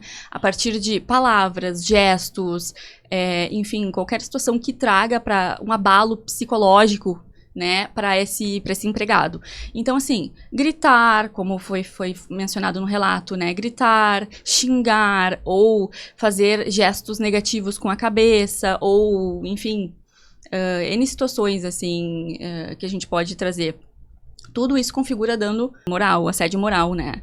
Então, a partir de um evento dessa natureza, o funcionário já pode procurar a comissão da sua empresa, ou o RH, ou, enfim, o programa de compliance, para registrar essa situação.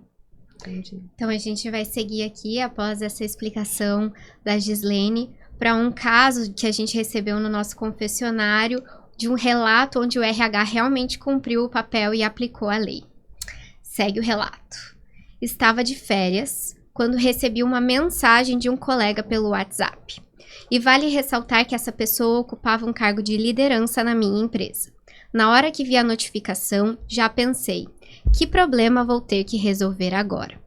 Para o meu espanto, quando abri a mensagem, era um print do meu perfil em um app de relacionamento. Junto com a imagem, ele ainda aproveitou para acrescentar alguns emojis de coração e que insinuavam um certo tipo de intimidade, o que nunca houve entre a gente. Comecei a chorar quando vi aquilo. Chorar de nojo, de raiva, de repulsa e de pensar que em algum momento ele se sentiu à vontade e no direito de compartilhar algo assim. Como estava de férias, decidi que levaria esse assunto para minha gestão assim que retornasse ao trabalho. Para piorar, descobri que esse print havia sido compartilhado com outra colega e que ele também teria comentado sobre o fato de ter esbarrado comigo no aplicativo com outras pessoas do time dele durante uma reunião, o que acabava me expondo ainda mais. Conversei com o meu líder assim que voltei de férias e a situação foi levada para o RH. Eles ouviram a história e, por sorte, acolheram o meu depoimento com muita empatia e sensibilidade. Dias depois, esse colega foi desligado da empresa. Fico muito triste de pensar que, como mulher, ainda passamos por situações como essa, mas fiquei aliviada com o posicionamento do RH e de perceber que atitudes assim são intoleráveis dentro da cultura da empresa.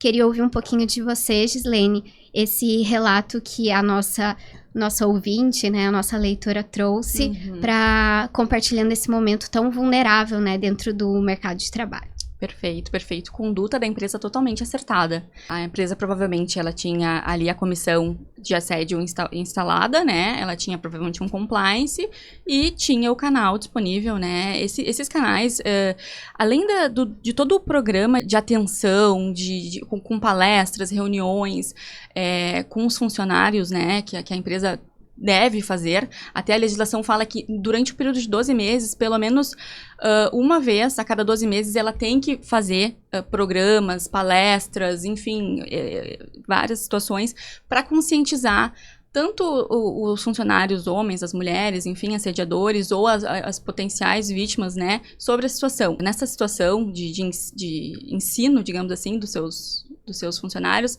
ela pode explicar como se faz a denúncia, salientar bem os canais de denúncia também, então isso completamente acertado, né? Bem aplicado, resultou, né, na penalidade máxima, que seria a demissão, né, por justa causa deste empregado. Então, essa funcionária conseguiu o objetivo, né, de esbarrar, de fazer parar essa agressão, né. Obrigada. De nada. Queria ouvir um pouquinho das meninas aí, sobre os relatos do confessionário que trouxemos. Olha, eu acho que primeiramente a gente, quando ouve esses casos, a gente não tem como não se identificar, né? Porque seja no mundo corporativo ou não, esses casos, eles fazem parte do cotidiano feminino, né? E eu sempre acredito que as empresas, elas fazem parte desse todo da sociedade e reproduzem o que a gente está vivendo, seja em termos positivos ou não, né? Não são ambientes isolados. Então, acaba que a gente tem que ter essas discussões, né? E ouvindo muito relato, agora me vem a questão da sorte dela ter encontrado, né, um setor de gestão de pessoas que acolheu, né? E acho que é importante a gente refletir também o quanto que às vezes a empresa não acolhe, né, esses movimentos ou não está preparada para lidar com situações que tem uma linha tênue realmente da gente saber como encaminhar, o que eu faço, são decisões sérias, né? Então a gente, ainda bem que nós hoje já estamos caminhando para um momento onde tem mais políticas de compliance, onde a gente tem mais manual de conduta, onde isso está na agenda. Mas está na agenda ainda, né, de uma forma que está caminhando, né, lentamente. Então, o quanto que a gente precisa trazer isso para a pauta, porque são questões que interferem e que marcam muito a estrutura profissional das mulheres, né, que marcam, de repente, ela poder lidar com o cargo, ou com uma disputa de um cargo de liderança ali na frente, ou dela se intimidar, ou ela não se ver capaz, porque são questões que vão ficando, né, se a empresa também não tem essa postura, ou essa, né, tem um setor que dê essa sorte, não precisa ser sorte, né, a gente tem que entender que eu acho que isso tem que ser a política, tem que ser tranquilo, tem que ser, que não possa estar rodeado de medo, né, fazer uma denúncia ou levar isso para uma liderança da empresa. Perfeito. Eu acho que tem uma questão que a gente traz num estudo da Think Eva, que é que quase metade das brasileiras já sofreram um assédio sexual dentro do ambiente de trabalho. São 47%. Então, a gente está aqui, né, numa mesa em 5 mulheres e a gente está pensando e refletindo que todas nós temos no nosso inconsciente, aqui na nossa memória, alguma situação que a gente já passou e muitas vezes as mulheres, quando estão passando por esse tipo de situação, nem sabem que é uma situação de assédio. Ou seja, na hora que acontece, elas nem conseguem identificar que aquilo foi uma situação de assédio, né? Na nossa pesquisa também mostra que apenas 5% das mulheres recorrem ao RH, né? Confiam no RH ao ponto de formalizar essa denúncia, né? 50% delas preferem apenas contar para as pessoas mais próximas, né? Pessoas que elas confiam. O que acontece? Eu acho que tem um passo aí importante que a lei traz pra gente agora, né? Que é ter uma formalização. O que vai acontecer se eu denunciar um assédio? A gente não sabe. A gente não sabe o que vai acontecer dentro da empresa quando a gente denuncia um assédio, né? Então, se isso tiver já dentro das empresas formalizado, se for um acordo inegociável que a empresa já se posiciona antes de acontecer, quando acontece a gente sabe, a gente confia no RH para falar, né? Caso contrário, não vai confiar porque não sabe o que vai acontecer. Vai ficar com medo do que pode acontecer, de retaliação, de outras coisas que podem acontecer depois, de prejuízos para a própria carreira. Tanto que 15% das mulheres preferem pedir demissão do que falar para alguém que sofreram um assédio. Então, 1 em cada 6 mulheres preferem pedir demissão por uma coisa que elas não fizeram nada de errado, né? Que a culpa não é delas. Então, esse sentimento de nojo, de raiva, de culpa, é uma coisa que muitas mulheres carregam para si, né? Se retiram do ambiente, carregam para si por muito tempo depois, assim, né? Então, acho que muito importante que a gente tenha esse passo da lei para ter essa formalização, né? Mas mais importante do que isso é a gente ter esse compromisso sério das empresas de que vão fazer algo, né, para que as mulheres se sintam seguras para só então fazer uma denúncia, né? Eu acho que isso é uma coisa que é fundamental para a gente pensar em situações como essa, né? Que sorte e que bom que esta pessoa do depoimento teve esse acolhimento, mas, né, ainda é minoria. Então a gente ainda tem muito que avançar para que todas as mulheres tenham essa coragem e principalmente essa confiança, né, dentro do ambiente que elas trabalham. Eu fiquei muito reflexiva com uma questão que a Gi trouxe sobre advertência e depois até a demissão por justa causa. Eu fico imaginando como seria o contexto de alguém que denuncia e aí o assediador é chamado e recebe uma advertência e depois? Como é que fica o climão, sabe? Porque o assediador sabe que ele é um assediador, né? Então, assim, claro, ele usa de subterfúgios, ele tenta minimizar aquela agressão que ele está fazendo, mas ele sabe que cometeu um assédio, né? Então, como que ficaria quase que insustentável o clima, né? Dessas pessoas que daqui a pouco trabalhavam ali na mesma diretoria, no mesmo setor, a gente não sabe, mas com certeza a gente ouviria o clássico, né? De fulana está tentando me queimar, né? Fulana está tentando acabar com a minha carreira. Tá exagerando. E isso Cheio se torna... de mimimi. Isso se torna ainda pior, ainda mais delicado quando a gente está falando de líderes e lideradas. Sim, De com homens certeza. que são gestores e praticam esse tipo de assédio, seja um assédio moral ou assédio sexual, que fica uma situação muito delicada para a mulher depois que existe a denúncia. Sim. Eu estava mencionando ali, acho que nem me dei conta eu vou me retratar em relação a isso, né? De falar por sorte. Infelizmente, nem toda empresa, né, irá tratar essa questão com a devida responsabilidade, né? Eu acho que é mais nesse sentido a sorte. Óbvio que isso não deve ser sorte. Isso tem que ser obrigação, porque a consolidação das leis do trabalho define que é obrigação do empregador manter um ambiente de trabalho seguro, um bem-estar social dentro do ambiente de trabalho. Mas, infelizmente, a gente sabe que a realidade não é bem essa ainda, né? Acho que a lei até tem que, daqui a pouco, aprimorar algumas questões, porque uma questão muito importante que questionam é sobre as testemunhas, por exemplo, ou a própria pessoa agredida, né? Como que ficaria a questão de retaliação, eventualmente? Como que se daria a proteção? E é muito curioso, porque a legislação que trata dessa relação privada de trabalho, que trata do assédio na relação privada de trabalho, não especifica, né, nenhuma questão de proteção a essa vítima ou a testemunha contra a retaliação. Mas uma coisa muito curiosa e até legal de trazer aqui é que depois, essa legislação da relação privada de trabalho é de 2022. Em 2023, nós tivemos uma legislação que se baseou, acredito eu, né, nessa legislação, porque ela é muito parecida, mas para aplicação no âmbito público, né, da esfera pública. O governo federal fez praticamente um programa de conformidade e dentro desse programa, entre outras coisas, traz a questão do programa de enfrentamento, né, assédio sexual e assédio moral no ambiente de trabalho. E essa lei em específico traz, sim, se eu não me engano, no artigo 7º, que as vítimas, bem como as testemunhas, serão protegidas, né, de eventuais retaliações. Eu acho isso muito legal. Mas acho que isso tinha que ter vindo também para a legislação do âmbito privado, das relações de trabalho do âmbito privado.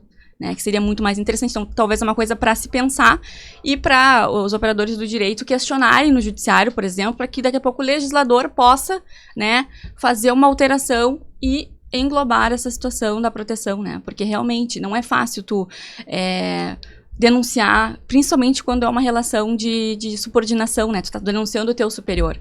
Então é complicado, realmente. Na nossa brincadeira, quando a gente estava fechando o roteiro, né? Então a gente elencou algumas red flags corporativas para você do RH começar a dar os primeiros passos para evitar alguns vieses, né? Então, solicite currículos sem foto, né? Então, sem fotos de pessoas. Então, para evitar qualquer... o santo não bateu, né? Exato. Por exemplo. Vídeos, nem pensar. Na hora da seleção, evite as perguntas como casada, solteira, tem filhos. Quando a resposta for negativa, encerra ali, tá? Então, não pergunte se você pretende ter no futuro. Ou pior, né? Quem vai cuidar de você na velhice? Né? Ou então, quem cuida dos filhos quando eles estão doentes? Exato. Quem leva pra escola? Quem participa de reunião familiar? Quem vai cuidar de vocês deles para né? você trabalhar? Né? Então, assim, eu acho que é um lance de se aprofundar na jornada dessa pessoa, inclusive de entender o que atrapalhou a evolução dela, né? Então, eu acho que ampliar a mente para novas vivências, né? Então, não ser como uma máquina. Nossa, fulano fala 3 línguas, fez intercâmbio e tal. Nossa, esse cara é o melhor. Sim, por quê, né? Então... né, o que facilitou a chegada dele até lá, né? Eu acho que são questões bem importantes aí, iniciais, esses baby steps, né? Para esses, os times aí da área de pessoas, né? Porque a gente ainda vê em 2023, 2024, praticando esses mesmos erros, tá? Vocês têm mais algum complemento? Ou... Não? Então, acho que é um bom início, né? Na nossa jornada aqui, então, a gente falou sobre assédio, a gente falou sobre maternidade, a gente falou sobre equiparação salarial, a gente falou sobre qualidade de vida no trabalho, né, para essas mulheres. E agora a gente vai chegar numa pauta que todas nós conhecemos e eu vou resumi-la em uma palavra. Estamos exaustas. Uma palavra não. 2 palavras. Estamos exaustas. E a partir disso eu vou trazer um relato que a gente recebeu aqui, um relato que todas nós, vocês aqui, nossas ouvintes também, vão se reconhecer. São inúmeros os desafios que enfrento na condição de mulher, profissional, dona de casa, mãe, esposa, filha, irmã, tia, madrinha. São tantos papéis e todos eles carregam em si um ato de cuidado. Cuidamos do trabalho, da carreira, dos desafios. Em casa, cuidamos do orçamento, da dispensa, da despesa também, não só da dispensa, da limpeza, da organização, da roupa limpa para o marido ir para o trabalho. Papel de mãe, nem se fala. Lancheira, uniforme, vacina, consulta no pediatra, se tem roupa e sapato para o ano que está chegando. Enquanto filha, se os pais estão bem, porque conforme o tempo passa, os papéis de cuidado vão mudando. O irmão da pessoa que trouxe o relato e de todas nós, tem em você uma conselheira, uma amiga, alguém que te puxa a orelha quando necessário. Aí tem a tia, a madrinha, que tem que ajudar a pegar as crianças de vez em quando, lembra do aniversário, compra presente de Páscoa, Natal, Dia da Criança. E ai de você se você esquece de alguém. E não, eu não esqueci que eu tenho amigas. Mas que tempo sobra para as minhas amigas? Sei que elas me entendem porque também passam pela mesma coisa. Mas não é só isso. Você tem que ir pra academia, fazer a unha, cabelo, o tal do tão polêmico Botox, que agora todo mundo tem que fazer, depilação, ser magra, sorrir, fingir que não tem problema nenhum. E olha, nem terminei o relato e já tô cansada. Estamos exaustas. Ela sofre de invisibilidade real e intensa. Quantas nós não sofremos disso diariamente? Ela chora sozinha, toma remédio, sinto que a angústia me atravessa. Só com muita terapia, autoconhecimento, autocuidado, entender e impor limites. Mesmo assim, eu amo ser mulher, eu valorizo e honro a minha feminilidade. tenho orgulho de mim e da minha história. Acho que esse relato é um relato pesado para a gente refletir, que pode ser resumido em estamos exaustas e queremos que as empresas realmente pensem sobre isso, pensem sobre toda essa carga que a gente carrega diariamente. O que vocês pensam sobre isso? Olha, louco. É de fato uma exaustão. Quando a gente é mãe também, né? Aquela coisa de... Acaba o dia, né? Caiu a caneta ali do trabalho, mas tem a outra função. A outra pessoa. Começa a outra caneta, exatamente. Mas eu acho que quando a gente está falando, né, de equidade de gênero, a gente está falando de pontos de partidas, né, muito diferentes, né? Especialmente quando a gente considera os estereótipos de gênero, né? Então, a menina, ela vai sendo criada, né, e aos poucos sendo podada, né, de não faz isso, não corre, vai estragar teu cabelo, olha tua roupa, fecha essa perna, e aí vai ganhando os brinquedos, né, que é um carrinho, que é um carrinho de boneca, que é uma boneca, né, e meninos estimulados ali na violência, na aventura, na criatividade e tudo mais. Então, isso aí já vai fazendo com que a gente parta de lugares diferentes, assim. Mas o que eu acho que é importante a gente entender é que a gente sempre teve, né, ou até então se teve durante muito tempo, né, um sistema corporativo, né, uma lógica de trabalho muito masculina, né, e as mulheres nesse meio tempo ali lutando pelos seus direitos, seja direito de voto, seja direito de trabalho, e por aí vai, claro, né, mulheres brancas nesse caso, porque já tínhamos mulheres negras ali trabalhando na casa dessas mulheres brancas, abandonando suas famílias, abandonando aspas, para que essas mulheres pudessem sair para trabalhar, mas enfim... Conforme a gente foi conquistando esses direitos, as funções só foram acumulando. A gente não foi distribuindo ela. Então, tem que cuidar bem da casa, tem que ser uma boa esposa, tem que cuidar bem do filho e tem que performar muito bem no trabalho, considerando que o parâmetro são os homens. E aí a gente não tem uma distribuição dessa sobrecarga, a gente não tem uma reflexão sobre equidade, não é só sobre salário, é sobre tudo, né? Todo o resto que a gente faz, porque a nossa vida não é só dentro da organização, acontece, né, muito mais, mas acho que é um pouco isso, assim, os parâmetros são diferentes, né, vamos pensar aqui em meritocracia. Gente, tá todo mundo partindo de um lugar diferente. Quem disse que um merece mais do que eu? Ou quem disse que eu mereço mais do que outro? Né, então, acho que é muito isso, assim, a gente ir se... abrindo mão, assim, né, se dissolvendo dessa lógica machista mesmo que a gente tem dentro das corporações, enfim, porque é isso. Para cada pessoa, essa pessoa vai poder entregar X, a outra pessoa vai poder entregar 2X, a outra pessoa vai entregar X. Como é que eu faço todo mundo trabalhar potencializando aí as competências, né, e o que cada um pode dar? Né, a gente gosta muito de falar, não vejo diferença, né, tudo igual. Não, veja as diferenças. É importante que você saiba dessas diferenças e que tá tudo bem ser diferente. Tá tudo bem uma mãe ter que sair eventualmente porque o filho, né, teve problema. Tá tudo bem se um homem tá com uma questão pessoal e levantar a mão, gente, preciso de ajuda, porque tem sérias questões de saúde mental na população masculina que a gente não fala. O maior índice de suicídio está na população masculina, o maior índice de consumo alcoólico está na população masculina, o maior índice de assassinatos está na população masculina. Isso por quê? Porque o homem não fala de sentimento, o homem não sente, o homem não chora, né? Então, sim, falamos muito aqui sobre mulheres, mas o quanto é importante a gente fazer a outra reflexão. A gente tem alguns estudos, né, na época que a gente teve um evento com o Memo, que é um coletivo que promove essas discussões e desconstruções, e tem a Caixa do Homem, né? Então a gente pode disponibilizar também, a gente vai disponibilizar os estudos, o estudo também do trabalho invisível, do quem cuida de quem cuida, né? Então, sobre as métricas. E eu queria ver se vocês querem complementar mais alguma coisa, mas infelizmente o que é bom dura pouco, a gente está se encaminhando aí para o final da nossa conversa, e eu acho que é a primeira de muitas, né? Então esse piloto vai decolar, né, Daniel?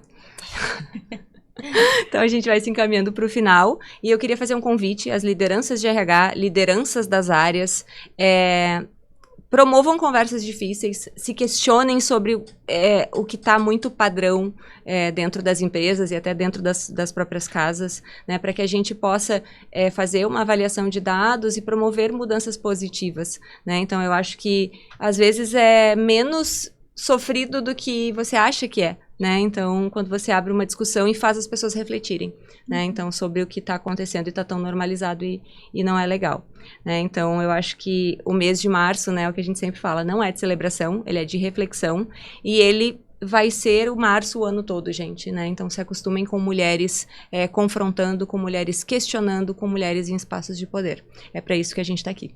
Até porque o mundo do trabalho está em constante transformação e se a gente, como ser humano, não se transforma, as coisas continuam iguais e elas não podem ficar iguais como eram 10 anos atrás. A gente precisa evoluir como corporação, a gente precisa evoluir como sociedade, como par, como líder, como RH, a gente precisa dessa transformação.